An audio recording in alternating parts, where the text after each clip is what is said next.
Hello students, today our topic is Python pandas and in this lecture we are going to discuss about rename, reindex functions in detail. So let's start. So students हम कल बात कर रहे थे rename function की, रीइंडेक्स function की और रीइंडेक्स like function की. इसमें हम रीनेम फंक्शन को डिस्कस कर चुके थे. रीइंडेक्स फंक्शन होना अभी बचा था आपका और इंडेक्स लाइक भी बचा था आपका. तो हम कल पहले थोड़ा सा जो हमने कल पढ़ाया था उसको रिवाइज करेंगे और उसके बाद रीइंडेक्स फंक्शन को डिटेल में डिस्कस करेंगे, रीइंडेक्स और इंडेक्स लाइक फंक्शन को. तो पहले एक छोटा सा इंट्रोडक्शन. रीनेम फंक्शन बेसिकली या रीनेम मेथड एक सिंपली क्या काम करता है, आपका इंडेक्स और कॉलम लेवल को किसी भी पर्टिकुलर डेटा फ्रेम में रीनेम कर देता, चेंज कर देता. अगर हम किसी कॉलम पर्टिकुलर किसी डेटा फ्रेम में कॉलम या किसी इंडेक्स को रीनेम करना चाहते हैं, for that purpose we can use rename. तो फिर उसके लिए हम रीनेम को यूज़ कर सकते हैं. ओके, तो पहले बात करते हैं रीनेम की. This is the method that simply renames the index and columns levels in a data frame. तो पर्टिकुलर किसी डेटा फ्रेम में अगर हमें इंडेक्स या कॉलम लेवल चेंज करना है तो हम रीनेम का यूज़ करते हैं. रीइंडेक्स फंक्शन की जहाँ तक बात है तो ये थोड़ा सा रीनेम से अलग है और ये क्या काम करता है, जो एग्जिस्टिंग इंडेक्स और कॉलम्स उनको लेवल्स को तो चेंज कर ही देता है, साथ ही साथ ये न्यू इंडेक्स और कॉलम को भी क्रिएट कर देता है. ठीक है, तो न्यू इंडेक्स और कॉलम्स को क्रिएट करता है आपका रीइंडेक्स और पहले से जो एग्जिस्टिंग इंडेक्स और कॉलम्स हैं उनको भी ये चेंज कर देता है, रीनेम कर देता है. लेकिन रीनेम की जहाँ तक बात करें तो रीनेम जो आपका मेथड है वो सिर्फ इंडेक्स और कॉलम लेवल जो पर्टिकुलर किसी डेटा फ्रेम में गिवन है उनको ही चेंज कर पाएगा. रीइंडेक्स अंडरस्कोर लाइक एक और मेथड है. इसका काम ये है कि ये आपका पहले से कोई एग्जिस्टिंग डेटा फ्रेम है उसके बेसिस पर हम, अभी हमारा पर्टिकुलर कोई डेटा फ्रेम है तो हम उसके इंडेक्स को वहाँ से एक तरीके से हम कहें तो इंपोर्ट कर सकते हैं या चेंज कर सकते हैं उसके बेसिस पर. तो ये 3 फंक्शंस थे. तो पहले रीनेम की बात करते हैं. ये सिंटेक्स है. जब रीनेम करेंगे तो नॉर्मली हम क्या काम करते हैं, डिक्शनरी की फॉर्म में हम एक वैल्यू पास करते हैं रीनेम फंक्शन में, रीनेम मेथड में, और वहाँ पर जो फर्स्ट की होगी वो तो एग्जिस्टिंग लेबल होगा. ठीक है, और जो आपकी वैल्यू होगी कॉलम के बाद जो आप वैल्यू दोगे वो न्यू वैल्यू होगी लेवल की. तो जैसे यहाँ पे दे भी रखा है example QTR1 colon 1, QTR2 colon 2. तो इसको दो तरीके से मेंशन कर सकते हैं, या तो हम डिक्शनरी को पास कर दें as it is rename method में, तो उसके साथ हमें एक्सेस डिफाइन करनी पड़ेगी कि ये आप अलोंग एक्सिस 0 करना चाह रहे हैं या एक्सिस 1 करना चाह रहे हैं. और अगर आप ऐसा नहीं कर रहे हैं तो फिर आपको इंडेक्स या कॉलम पैरामीटर का यूज़ करना पड़ेगा. और इंडेक्स पैरामीटर का यूज़ करोगे तो इट मीन्स कि आप इंडेक्स चेंज कर रहे हो, और कॉलम पैरामीटर का यूज़ कर रहे हो तो इसका मतलब आप कॉलम चेंज कर रहे हो आप. एक और है इन प्लेस. इसकी डिफ़ॉल्ट वैल्यू फॉल्स होती है. और इसका क्या मतलब है कि देखिए आपने जो चेंज किए हैं अभी चाहते हैं कि ये चेंज रिफ्लेक्ट हो, तो आपको in place is equal to true करना पड़ेगा. लेकिन जब आप in place is equal to false करोगे तो वो चेंजेस परमानेंट नहीं होंगे और वो सिर्फ रीनेम के टाइम पर ही अवेलेबल रहेंगे आपके चेंजेस. उसके बाद आप डेटा फ्रेम को प्रिंट कराते हैं तो फिर वो चेंजेस आपको रिफ्लेक्ट नहीं होंगे डेटा फ्रेम में. तो इन प्लेस की वैल्यू फॉल्स है, अगर आप ट्रू करेंगे तो वो चेंज परमानेंट हो जाएंगे. तो ये काम होता है रीनेम फंक्शन का. दोनों तरीके में से आप दोनों तरीके देखने को मिलेंगे आपको, इनमें से कोई भी एक आप ऑप्ट कर सकते हैं, चूज़ कर सकते हैं और उसके बेसिस पर आप रीनेम कर सकते हैं गिवन डेटा फ्रेम को. तो पहले एक एग्जांपल लेते हैं, उससे और क्लियर हो जाएगा ये.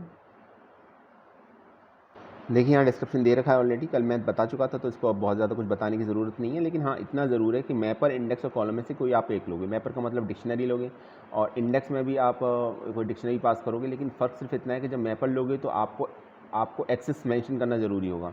लेकिन जब आप इंडेक्स और कॉलम्स में लोगे तो ऑब्वियसली वहाँ एक्सेस मेंशन करने की ज़रूरत नहीं है, क्योंकि आप पहले से ही बता रहे हो कि ये जो आप नेम चेंज कर रहे हो ये इंडेक्स का चेंज कर रहे हो या कॉलम का चेंज कर रहे हो. थर्ड आता है इन प्लेस. तो इन प्लेस की डिफ़ॉल्ट वैल्यू फॉल्स होती है और सिर्फ अपन चेंजेस को परमानेंट करना चाहते हैं आप, तो ठीक है, तो फिर आपका देखिए लिखा हुआ है इन प्लेस बूलियन वैल्यू है. इसका मतलब इसके दो ही रिजल्ट होंगे, या तो ट्रू या फॉल्स. विच रिटर्न से new data frame with return index levels. तो ये क्या करेगा कि रीनेम करने के बाद इंडेक्स लेवल को रिटर्न तो कर देगा, लेकिन ये चेंजेस परमानेंट नहीं होंगे. लेकिन अगर इसकी वैल्यू ट्रू होगी then changes are made in the current data frame and new data frame is not return. तो जो भी डेटा फ्रेम के अंदर चेंजेस होंगे वो परमानेंट हो जाएंगे और फिर न्यू डेटा फ्रेम को ये रिटर्न नहीं करेगा. तो ये दोनों में डिफरेंस है. पहले एक डेटा फ्रेम ले लेते हैं NDF. You can easily see on a screen that it has 4 columns 2016, 17, 18, 19। और इंडेक्स की बात करें तो QTR1, QTR2, QTR3, QTR4, all the values light between them. तो ये ओरिजिनल डेटा फ्रेम है हमारा NDF, पहले देख लीजिए आप। इसके अंदर हमको चेंजेस करने हैं, तो अब आप नेम क्या चेंजेस कर सकते हैं। इंडेक्स के अलॉन्ग चेंजेस करोगे तो QTR1, QTR2, QTR3, QTR4। ये जब हम QTR1, QTR2, QTR3 और QTR4 की बात कर रहे हैं तो ये इंडेक्स लेवल है, और हम इसको कह सकते हैं ये एक्सेस 0 है हमारी, ठीक है। और एक्सेस 1 की जब बात करेंगे तो हम कॉलम के अलॉन्ग बात करेंगे, तो मतलब होगा फिर हम चेंज करने जा रहे हैं 2016, 17, 18 या 19 को। तो कॉलम के अलॉन्ग चेंजेस करेंगे तो एक्सेस 1 लेंगे, रो के अलॉन्ग चेंजेस करेंगे तो फिर हम 0 लेंगे। तो ये बात याद रखिएगा। और ये हमें तब लेना पड़ेगा जब डिक्शनरी, हम सिंपल एक डिक्शनरी लेंगे और वहाँ पर हम इंडेक्स या कॉलम पैरामीटर का यूज़ नहीं करेंगे। अगर आप इंडेक्स या कॉलम पैरामीटर का यूज़ करोगे तो फिर वहाँ पर आपको एक्सेस डिफाइन करने की ज़रूरत नहीं है, एक्सेस डिफाइन करना भी नहीं होता है आपको। तो एक एग्जांपल के थ्रू समझेंगे कि किस तरीके से इसको इम्प्लीमेंट किया जा सकता है। लेट अस सी। ये देखिए, हमने लिखा ndf.rename। तो ndf क्या था हमारा, डेटा फ्रेम। तो डेटा फ्रेम डॉट रीनेम, तो हमेशा ऐसे ही लिखा जाता है। पहले हम डेटा फ्रेम लिखते हैं, डॉट करके मेथड का नेम लिखते हैं, जो भी मेथड है। इस समय हम जो मेथड यूज़ कर रहे हैं वो रीनेम है, ठीक है, मेथड है फंक्शन नेम। तो ndf.rename, then after in parenthesis sign you can easily see on screen that we use here index parameter. हमने क्या यूज़ किया है यहाँ पर, इंडेक्स पैरामीटर को यूज़ किया है। तो इंडेक्स इक्वल टू, और ये डिक्शनरी की फॉर्म में वैल्यू पास की है, QTR1 colon 1, QTR2 colon 2, QTR3 colon 3, QTR4 colon 4। तो हमेशा हम ये जानते हैं कि डिक्शनरी में जो एक एलिमेंट होता है बेसिकली वो की और वैल्यू का कॉम्बिनेशन होता है। तो इसमें जब हम ये एलिमेंट पास करते हैं तो याद रखिएगा कि जो की होती है, ठीक है, वो तो एग्जिस्टिंग डेटा फ्रेम का इंडेक्स का नेम होगा या कॉलम का नेम होगा, और जो वैल्यू होगी वो न्यू वैल्यू होगी जो आप से रिप्लेस करना चाह रहे हैं। तो it means QTR1 is replace by 1, QTR2 will be replace by 2, QTR3 will be replace by 3 and QTR4 will be replace by 4। तो एक तो बात ये थी। अब आप कहेंगे इसमें एक्सेस डिफाइन नहीं कर रखा, एक्सेस डिफाइन करना भी नहीं है हमको, क्यों? क्योंकि हमने इंडेक्स ऑलरेडी बता रखा है। और अभी थोड़ी देर पहले मैंने बताया था कि अगर आपने इंडेक्स पैरामीटर या कॉलम पैरामीटर का यूज़ किया है तो आपको एक्सेस नहीं बताना है, क्योंकि वो इटसेल्फ इंडेक्स और कॉलम पैरामीटर ये बता रहे हैं कि आप चेंजेस किसके अलॉन्ग कर रहे हैं, अलॉन्ग इंडेक्स कर रहे हैं या अलॉन्ग कॉलम कर रहे हैं। तो यहाँ पर हम अलॉन्ग इंडेक्स कर रहे हैं, तो इसीलिए यहाँ पर हम इंडेक्स को लिखेंगे। तो आप देख सकते हैं 2019 में डेटा जो आ रहा है NaN शो हो रहा है। तो NaN के बारे में आप जानते हैं, NaN बताता है not a number. It means यहाँ पर कोई नंबर फाइंड आउट नहीं हुआ, ये एम्प्टी है, नल है, यहाँ पर कुछ भी नहीं है यहाँ पर। तो इस तरीके से हमने इंडेक्स को चेंज कर दिया। अब इंडेक्स को ज़रा रिजल्ट में देखिए, जहाँ फिंगर से पॉइंट आउट कर रखा है 1 2 3 4 आ गया। पहले यहाँ पर क्या था, पहले यहाँ पर QTR1, QTR2, QTR3 और QTR4 था। क्लियर? तो ये ध्यान रखिएगा। अब अगर हम ओरिजिनल डेटा फ्रेम को प्रिंट करें NDF को, तो हम ये देखते हैं कि अभी तो थोड़ी देर पहले तो 1 2 3 4 दिखाई दे रहा था, ठीक है, लेकिन ये चेंजेस परमानेंट नहीं हुए थे। अब QTR1, QTR2, QTR3, QTR4 आ रहे हैं, क्योंकि जब हम ये इंडेक्स आपका जब तक हम इन प्लेस की वैल्यू ट्रू नहीं करेंगे तो ये चेंजेस रिफ्लेक्ट नहीं होंगे इसके अंदर, ठीक है। तो आई थिंक अभी क्लियर हो गया होगा, आगे चलते हैं। ये देखिए, इन प्लेस अगर हम ट्रू कर देंगे, इन प्लेस पैरामीटर यूज़ करेंगे, ट्रू कर देंगे, तो उसके बाद जब हम डेटा फ्रेम को प्रिंट कराएंगे तो हम देखेंगे 1 2 3 4 लिखा हुआ आ रहा है, जो हमारा न्यू इंडेक्स का नेम था तो वो लिखा हुआ आ रहा है 1 2 3 4। तो ईजिली हम देख सकते हैं कि यहाँ कोई चेंजेस नहीं है, यहाँ चेंजेस परमानेंट रिफ्लेक्ट हो रहे हैं यहाँ पर, ठीक है। एक तो बात ये थी। दूसरा ये है कि चलिए हम इंडेक्स और कॉलम पैरामीटर को यूज़ ही नहीं करते हैं। सेकंड पिक्चर की बात कर रहा हूँ मैं, यहाँ पर जो शो हो रही है स्क्रीन पर, एक्चुअली ये जो इमेजेस है ना, ये आपकी बुक से ही ली गई हैं। सुमिता अरोड़ा की जो कंप्यूटर एप्लीकेशन की बुक आती है, तो ये आप बुक को रेगुलर स्टडी कर रहे हैं तो आप देख पाएंगे कि रीड करते रहते हैं तो आप ये देख पाएंगे सब कंटेंट वहीं से लिया गया है, आपको एक्स्ट्रा कुछ पढ़ने की ज़रूरत नहीं है। तो मेन पॉइंट्स मैंने वहाँ से पिक कर लिए हैं और उनको समझाया जा रहा है यहाँ पर। तो यहाँ पर हमने क्या किया, हमने इंडेक्स पैरामीटर को यूज़ ही नहीं किया, हमने सिंपल एक डिक्शनरी पास कर दी। तो यहाँ पर ये एक्चुअली क्या है, एक मैपर है, ठीक है। मैपर के साथ हमेशा एक्सेस को मेंशन करना पड़ेगा कि एक्सेस कौन से, एक्सेस 0 है या एक्सेस 1 है। तो डिफ़ॉल्ट एक्सेस 0 होती है, ठीक है। फिर भी हम एक्सेस इक्वल टू 0 लिख दे रहे हैं, ये बताने के लिए कि अलॉन्ग रोज़ हम ये चेंज करने जा रहे हैं। तो रो के जो नेम थे QTR1 या इंडेक्स लेवल जो थे QTR1, QTR2, QTR3, QTR4, that will be replaced by 1 2 3 and 4। तो काम वही हो रहा है लेकिन अलग तरीके से थोड़ा सा। अब बात करते हैं कॉलम पैरामीटर की।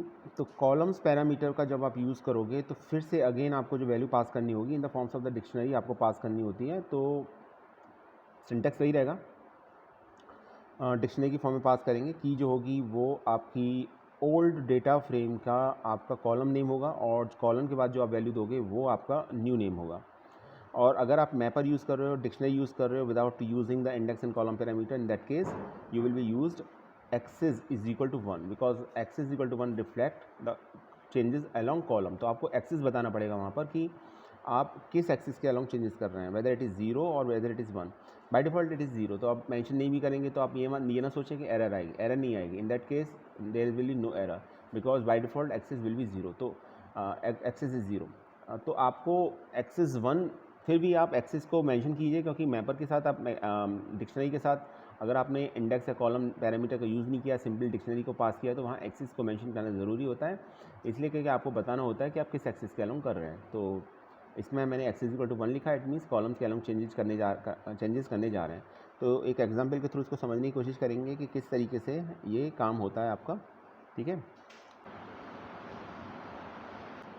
तो इसमें देख सकते हैं हम इजीली एग्जाम्पल में, इस एग्जाम्पल के थ्रू देख सकते हैं कि हमने कॉलम के अलॉन्ग चेंजेस किए हैं।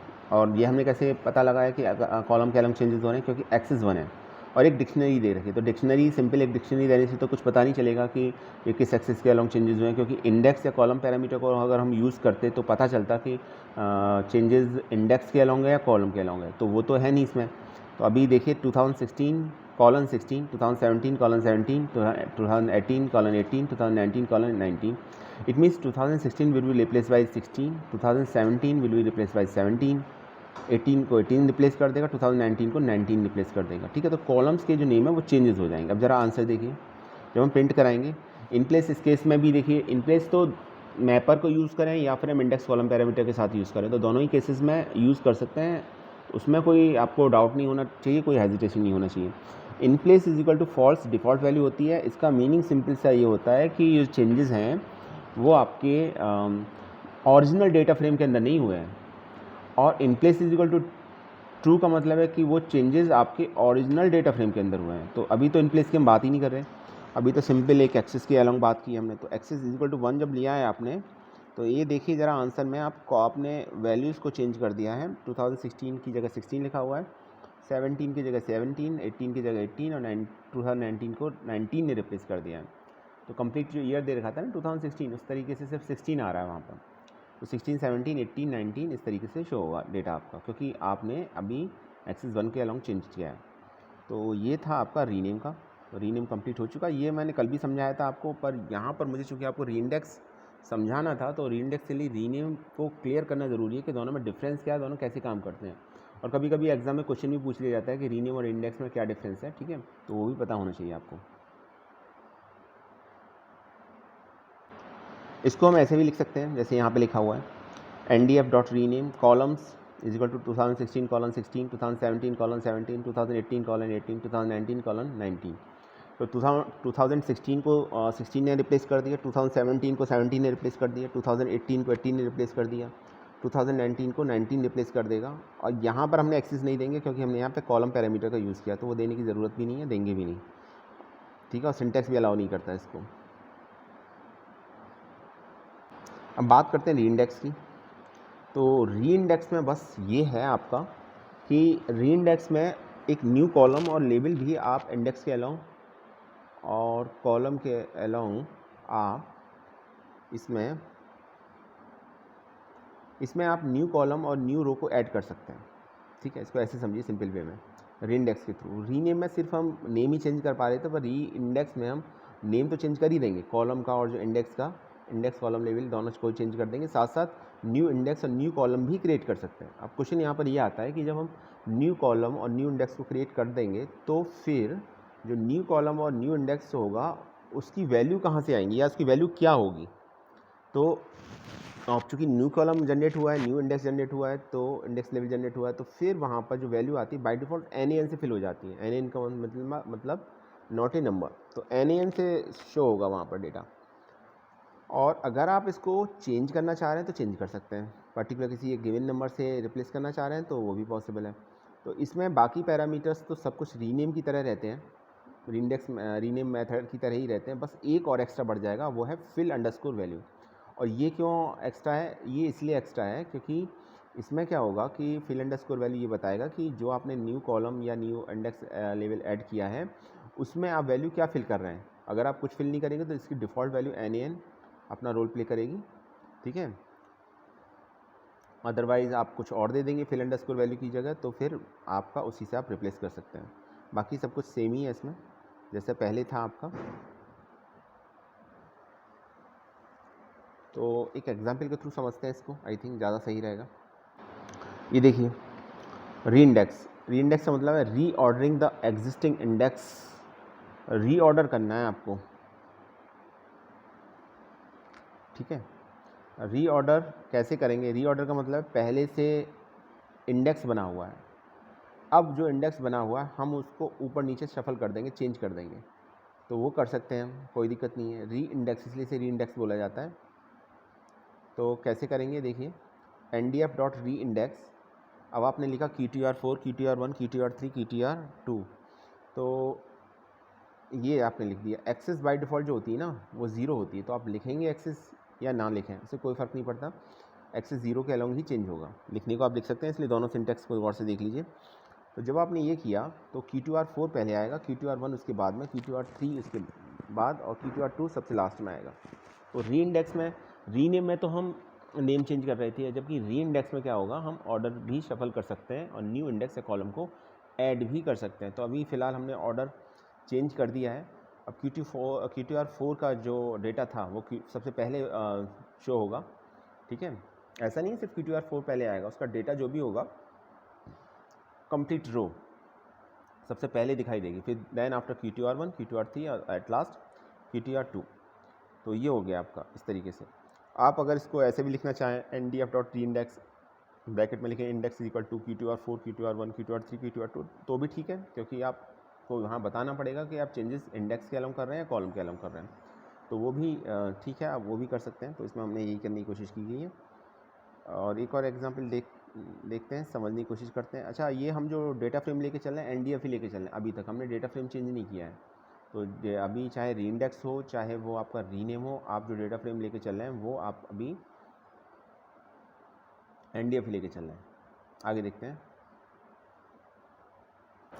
देखिए एक डिफरेंस है, like rename in reindex to use either mapper sequence with the axis argument, use it with index और कॉलम पोजिशनल आर्गूमेंट।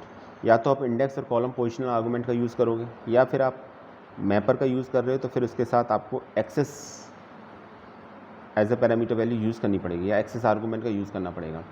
तो सिंपल एक डिक्शनरी या मैपर सीक्वेंस को ले रहे हो आप किसी को भी, तो उसके साथ आपको एक्सेस मेंशन करना है, और अगर आप पोजिशनल आर्गूमेंट इंडेक्स या कॉलम्स का यूज़ कर रहे हो तो फिर आपको इंडेक्स को एक्सेस को मेंशन करने की ज़रूरत नहीं है। तो ये पॉइंट है। इसके बाद यहाँ देखिए आप, ठीक है। सो ये याद रखिएगा, बहुत इंपॉर्टेंट पॉइंट है कि मैपर सीक्वेंस के साथ हम एक्सेस यूज़ करते हैं, इंडेक्स कॉलम्स के साथ हम एक्सेस यूज़ नहीं करते हैं। क्लियर? तो ये याद रखिएगा आप, और ये दोनों में अप्लाई होता है, रीनेम में भी और इंडेक्स में भी। चलिए एक और देखते हैं। देखिए बात यहाँ पर ये भी थी कि क्या हम ऐड और डिलीट कर सकते हैं इंडेक्स और लेवल्स को? तो आंसर है बिल्कुल डिलीट कर सकते हैं, ऐड भी कर सकते हैं, डिलीट भी कर सकते हैं, दोनों ही कर सकते हैं। पहले देखिए हम ऐड करने का देख लेते हैं। अब 2015 और 14 ईयर्स थे नहीं डेटा फ्रेम में हमारे, पर हमने कहा री इंडेक्स करना जा रहे हैं हमने री इंडेक्स कर भी दिया। तो हमने लिखा री इंडेक्स 2019, 18, 17, 16, 15 और 14, ये कॉलम्स के नेम है। तो हमने लिखा एक्सेस इक्वल टू 1, क्योंकि मैपर सीक्वेंस के साथ एक्सेस को मेंशन करना पड़ता है। अभी थोड़ी देर पहले मैंने आपको बताया था, मैपर सीक्वेंस यहाँ पर हमारी डिक्शनरी है, तो जब डिक्शनरी को यूज़ कर रहे हैं तो बताना पड़ेगा ना कि इंडेक्स के अलॉन्ग कर रहे हैं या कॉलम के अलॉन्ग कर रहे हैं। तो कॉलम के अलॉन्ग कर रहे हैं तो हमने लिखा एक्सेस इक्वल टू 1। अब बात यहाँ पर ये है कि 2015 और 14 की कोई वैल्यू थी नहीं हमारे पास, तो हम क्या करेंगे? तो हम ये करेंगे फिर यहाँ पर कि हमें कुछ नहीं करना है एक्चुअली। हम अगर नेम ऐसे लिख देते हैं किसी के भी कॉलम के नेम जो एग्जिस्ट नहीं करते ओरिजिनल डेटा फ्रेम में, तो वो क्रिएट हो जाते हैं। तो यहाँ क्रिएट हो गई 2014 और 2015, और चूँकि ये वैल्यू क्रिएट हो गई यहाँ पर, तो इसकी वैल्यू NaN से फिल होगी, क्योंकि मैंने अभी बताया था एक पैरामीटर होता है इसमें री इंडेक्स में फिल अंडरस्कोर वैल्यू, तो उससे बाई डिफ़ॉल्ट जो वैल्यू फिल होती है वो किससे फिल होती है, NaN से। हम चेंज भी कर सकते हैं लेकिन यहाँ पर NaN से फिल हो रही है ये हमारी, ठीक है। तो यहाँ NaN से वैल्यू फिल हो रही है, ये हमने इस तरीके से आंसर आएगा, आप देख सकते हैं पॉइंट आउट कर रखा है, और एक स्क्वायर एरिया में इसको पॉइंट आउट कर रखा है कि ये आपके न्यू कॉलम है, पहले नहीं थे, अभी NaN से फिल हो गए हैं आपके। तो री इंडेक्स का ये एक एडवांटेज रहता है कि हम रीऑर्डर कर सकते हैं लेबल्स को और कॉलम्स को दोनों को, और साथ ही साथ अगर कोई कॉलम हम क्रिएट करना चाहें या डिलीट करना चाहें तो वो भी कर सकते हैं री इंडेक्स की हेल्प से। अभी मैंने रीऑर्डर करके भी दिखाया था, अब एक हमने ऐड करके दिखा दिया आपको कि 2014 और 15 पहले नहीं थे लेकिन अब अपीयर हो रहे हैं यहाँ पर।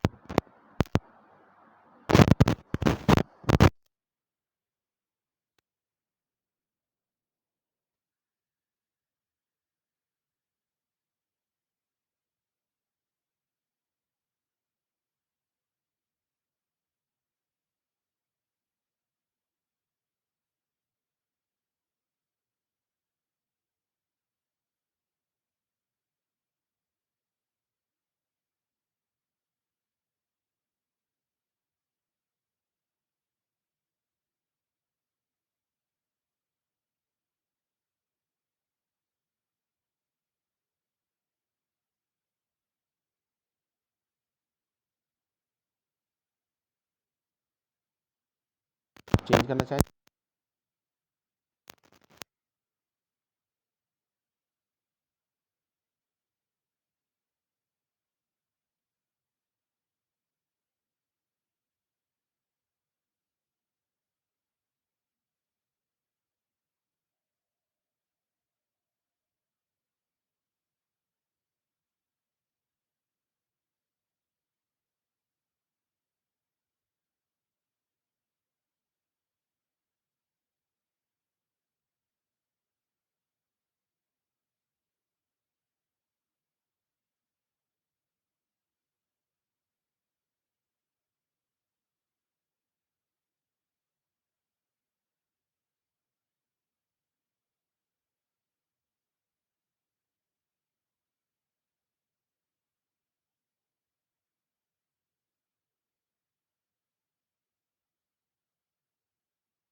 इस पर आप ये चेंजेस कर सकते हैं, ठीक है। फर्स्ट पॉइंट है, if the current data frame has some matching rows index और columns levels as are pass data frame then retain the index level and its data. अगर पहले जो करंट डेटा फ्रेम है उसके पास कुछ मैचिंग इंडेक्सेस हैं या कॉलम्स लेवल्स हैं, ठीक है, तो क्या काम करेगा, तो ये उसको रिटेन किए रहेगा, उसमें कोई चेंज नहीं होगा। Second point, if the current data frame has some row index columns level in it which are not in the passed data frame, drop them. तो अगर कोई आप जो करंट डेटा फ्रेम है उसमें कुछ रो इंडेक्स ऐसे हैं, कॉलम्स ऐसे हैं जो आपके पास जो डेटा फ्रेम ने पास किया उसमें नहीं है, तो उनको ड्रॉप कर देगा, वो कंसीडर नहीं होंगे। मतलब ये है इसका कहने का मतलब फर्स्ट 2 पॉइंट्स का कि अगर दोनों में सेम है कॉलम या रो इंडेक्स तो कोई प्रॉब्लम नहीं है, वो मेंटेन रहेंगे। लेकिन अभी आपने जो जैसे आप कंपैरिजन कर रहे हैं उसमें वो कोई पर्टिकुलर वो रो या कॉलम नहीं है उस नेम का, ठीक है, तो फिर क्या हो जाएगा, फिर उसे वो ड्रॉप कर देगा। थर्ड पॉइंट है, if the current data frame does not have some row index column level which are in the passed data frame, add them to the current data frame with value as A N. तो जो current data frame है उसमें कोई रो index ऐसा है not have same row index column level which are in the passed data frame, तो इस case में क्या होगा, वो ऐड हो जाएंगे। तो अगर हमारे पास जो करंट डेटा फ्रेम है उसमें वो रो इंडेक्स नहीं है जो हमने पास्ट डेटा फ्रेम के अंदर है, तो पास्ट डेटा फ्रेम के जो रो इंडेक्स होंगे वो ऐड हो जाएंगे। और फोर्थ पॉइंट है, the index like ensure that the current data frame object conforms to the same index level on all axis. तो ये रीइंडेक्स लाइक ये इंश्योर करता है कि जो करंट डेटा फ्रेम है, ठीक है, इसके सभी वो रो इंडेक्स लेवल्स सभी एक्सिस पर अप्लाई हों ऑन ऑल एक्सिस। तो ये पॉइंट था point number 4, the index like ensure that the current data frame object conforms to the same index level on all axis. तो सभी इंडेक्स और levels का कन्फर्मेशन करता है यहाँ पर index like function. In short इसको ऐसे समझिए कि आपके पास एक करंट डेटा फ्रेम है और एक डेटा फ्रेम ऐसा है जिसके बिहाफ पर आप अपने करंट डेटा फ्रेम को चेंज करना चाहते हैं। तो आपके पास 3 बेसिक पॉसिबिलिटी बनती है। पहली पॉसिबिलिटी तो बनती है कि एक कॉलम या इंडेक्स आपका ऐसा होगा जो आपके पास है, करंट डेटा फ्रेम के अंदर है, लेकिन जिससे हम कंपैरिजन कर रहे हैं उसमें नहीं है। इस केस में वो ड्रॉप हो जाएगा, ठीक है। और अगर वो जिससे हम कंपैरिजन कर रहे हैं उसमें है और हमारे पास नहीं, करंट डेटा फ्रेम में नहीं है, तो वो ऐड हो जाएगा, ठीक है। तो ये 2 इम्पॉर्टेंट पॉइंट हैं। और ऐड होने के बाद उसकी वैल्यू किससे फिल हो जाएगी, एन से। तो इसका सिंटेक्स देख लीजिए, फिर एक एग्जांपल भी देखते हैं। डेटा फ्रेम लिखते हैं, डॉट रीइंडेक्स लाइक लिखते हैं, और अदर में हम उस डेटा फ्रेम को लिखेंगे जिसके कंपैरिजन करके हम अपने डेटा फ्रेम के अंदर चेंजेस करना चाह रहे हैं, करंट डेटा फ्रेम के अंदर चेंजेस करना चाह रहे हैं। तो एक एग्जाम्पल के थ्रू समझते हैं इसको। इस डेटा फ्रेम को देखिए, ये NDF2 है, पहले हमारा NDF था सिर्फ, अभी NDF2 एक और डेटा फ्रेम है। इसमें कॉलम नेम देखिए 2019, 17, 15, 13, 11 ये दे रखा है। और रो की बात करेंगे तो Q2R1, Q2R3, Q2R4, Q2N दे रखा है, ठीक है। तो इसमें NDF2 में 2 कॉलम्स 2019 और 17 ऐसे हैं, ठीक है। अब देखिए NDF2 has 2 columns 2019 and 2017 same as self_df and 3 rows Q2R1, Q2R3, Q2R4 same as cell_df। तो हमारे पास एक डेटा फ्रेम है SAL_df, cell_df। तो इस SAL_df से जब हम NDF2 का कंपैरिजन करते हैं तो हम ये पाते हैं कि इसमें 2017 और 19 दोनों में सेम है। याद रखिए 2017, 19 इट मीन्स फर्स्ट 2 कॉलम्स। और फर्स्ट 3 रो Q2R1, Q2R3, Q2R4 ये भी दोनों में कॉमन है। इसका मतलब NDF2 में 2015, 13 और 11 एक्स्ट्रा है और Q2N एक्स्ट्रा आपका एक इंडेक्स लेवल है।